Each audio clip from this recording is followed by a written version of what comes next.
बहादुरों की बदजुबानी। बाबा रामदेव पर दिग्गी राजा लगभग हर रोज निशाना साधते हैं और लगभग हर रोज उसके जवाब में बाबा रामदेव भी दिग्गी राजा पर कोई ना कोई टिप्पणी जरूर करते हैं। हालात तो यह है कि ये जुबानी जंग बदजुबानी की जंग में बदलती जा रही है और मर्यादा की लक्ष्मण रेखाएं पार होती जा रही हैं। ये कहां से संत हो गए भाई? बात यह है, आप इनको गलत मानती हैं। भगवा वस्त्र पहन लिया कोई संत हो गया? संत की परंपरा होती है, संत का एक आचरण होता है। संत तो जो व्यवसाय करे वो संत काहे का? जिन लोगों में कोई तहजीब नहीं है, जिन लोगों में कोई तमीज नहीं है, मैंने कहा ऐसे बदतमीज लोगों के बारे में कुछ भी कहना मैं अपनी परंपरा और संस्कृति के खिलाफ मानता हूं। रामदेव तो ठग था, है और रहेगा, और ये व्यवसाय करता है। साधु सन्यासी व्यवसाय करे तो मनुस्मृति में लिखा है कि ऐसे व्यक्ति को ये राजा का, वहां के प्रशासक का ये फर्ज होता है कि गले में पत्थर बांध के उसको नदी में डुबा दिया जाए। कौन डूबेगा और कौन तरेगा ये वक्त बताएगा। और स्मृति और शास्त्रों के नाम पर मूर्ख लोग जो उदाहरण देते हैं, मैं उनके लिए कोई टिप्पणी नहीं करना चाहता। मिलिए बदजुबानी के नए चैंपियनों से।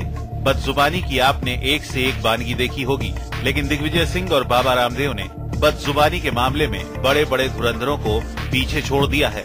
दोनों ने जैसे ठान ली है एक दूसरे पर जहर उगलने की। दो वानगी तो आपने देख ली, अब जरा तीसरी वानगी पर गौर फरमाइए। वो व्यवसायी है, संत नहीं है।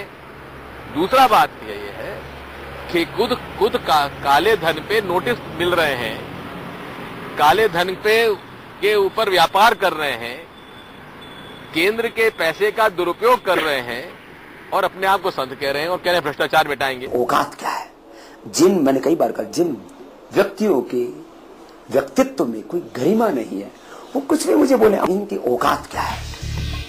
रामदेव बनाम दिग्गी की ये लड़ाई 6 महीने पुरानी है। बाबा रामदेव ने रामलीला मैदान में अनशन कर केंद्र सरकार से दो हाथ करने का इरादा किया, तो बाबा को सबक सिखाने की जिम्मेदारी दिग्गी राजा ने अपने कंधों पर ले ली। फिर क्या था, दिग्गी के दंदनाते जुबानी गोले बाबा रामदेव पर चलने शुरू हो गए। बाबा का जो 9 दिन अनशन चला, इसको एक दृष्टि में आप क्या समझते हैं? क्या मतलब खुद ही अनशन करके खुद ही तोड़ देना, क्या संकेत दे रहा है? नौटंकी। दिग्गी राजा ने बाबा रामदेव को तब भी नहीं बख्शा जब बाबा रामदेव ने अपनी सेना बनाने का ऐलान किया। जाहिर हो चुकी है ये सर कि रामदेव हिंसक प्रवृत्ति का व्यक्ति है और हिंसक प्रवृत्ति के संगठन आरएसएस के साथ जुड़ गया है।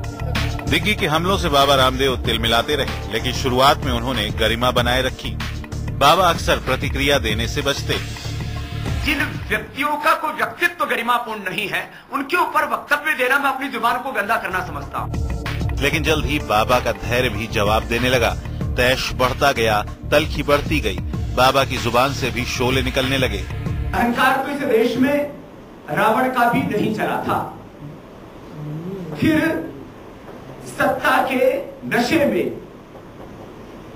सत्य की बजाय जो विनाश की भाषा बोलते हो, तो यही कहा जा सकता है विनाशकाले विपरीत बुद्धि। अब तो ये बदजुबानी हद पार कर रही है। दोनों एक दूसरे को मूर्ख, मक्कार, राक्षस, ढोंगी और न जाने क्या क्या कह रहे हैं। एक सियासत का पुराना खिलाड़ी है तो दूसरा योग गुरु। दोनों के पास सामाजिक जीवन का लंबा तजुर्बा है, लेकिन रंजिश में दोनों शालीनता भूल बैठे हैं और एक दूसरे पर कीचड़ उछालने में लगे हैं। Bureau report, news 24।